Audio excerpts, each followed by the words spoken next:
Hello guys, I'm here to show you the mods that I've done to the spade. I haven't done a video in a while, but as you can see, the spade grew. It got much longer. We did a adjustable swing arm extension from Chimera on the rear end, and that's about it. We did the handlebars also. If you want to come closer, we can see right here.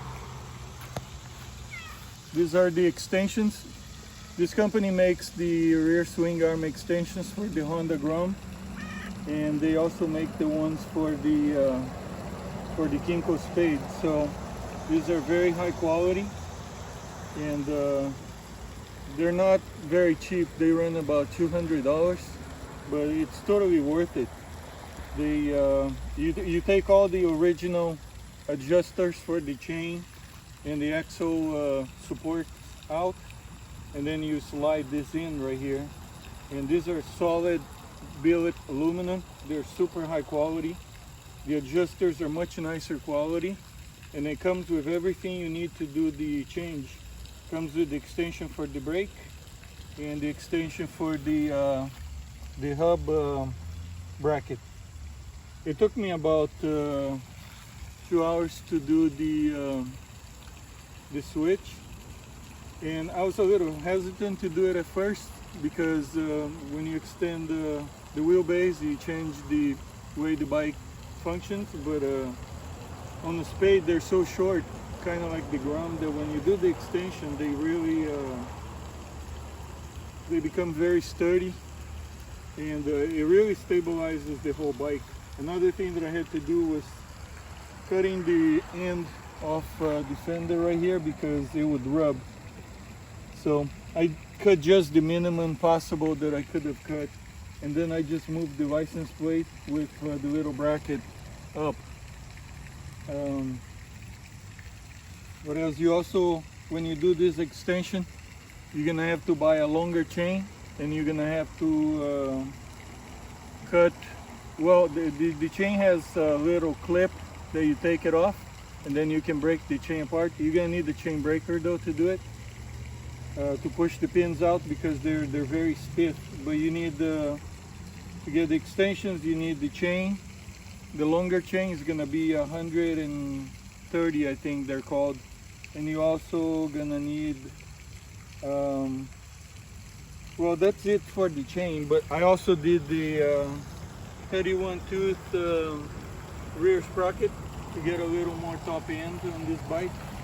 So right now I'm running a 31 on the rear and a 17 on the front. And this bike, it cruises at about 60 to 65, and it will go over 75 miles an hour. It's pretty fast. The other thing that I did was the handlebars, and these are from eBay. They are the Cafe Racer style bars, but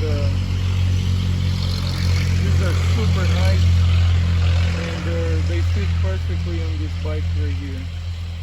So on a spade, when you change the bars, you gotta watch what you're doing, because as you can see, the top of the triple clamp has this built-in riser, and you gotta make sure it's gonna work with the bar that you're putting in. Now I got this kit from Sturdy Garage online, and they built all the parts for the Groms and the Kawasaki Z1s and the spade. They have some other stuff. They have better shock springs, and they have actually a triple clamp that is completely flat. It doesn't have these risers. So if you want to put maybe clip-ons, you can do clip-ons then, or you can do a different type of handlebar setup. As you can see, when you do the rear swing arm extensions, it's gonna lean the bike down quite a bit more when you put on the side stand, because it moves the wheel further back, and it actually looks a lot better. If you're gonna use your center stand, it still works, but the wheel doesn't get raised off the ground much. So as you can see, it does hold the bike in place. Right here is grass. If this was cement, it would be a little bit higher. You can actually move the wheel, but not as good as if it was completely off the ground.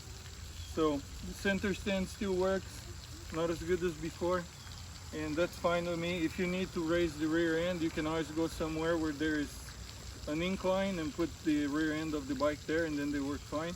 Or you can just slide a 2x4 underneath it, and that works out. So that's for the Spade. And on the Boomcat, we done the handlebars, and these are the same handlebars that go on the Spade, and they fit great on the Boom. And I also took all the charcoal canister and all the emission stuff. I took it out, and the bike actually runs better without it. So it did make a difference on the way the bike runs. That's the only mods that I've done to this bike, but if you guys want to come close, you can see how nice this handlebar looks. It looks very sporty, and it actually changes the way the bike feels when you're driving.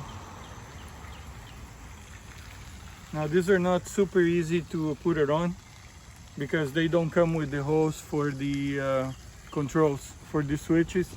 That's something that you're gonna have to do yourself, and I'm gonna do a video showing how to do it because it is kind of a pain in the butt. You need to know what you're doing or you're gonna mess it up. So I'll do a video on that later. This one is done perfectly. You just have to take your time. And the position for riding now is a lot sportier, as you can see. It really does make a difference. It makes it a lot nicer to ride like this actually. It pushes your arms much further out, and it just feels better.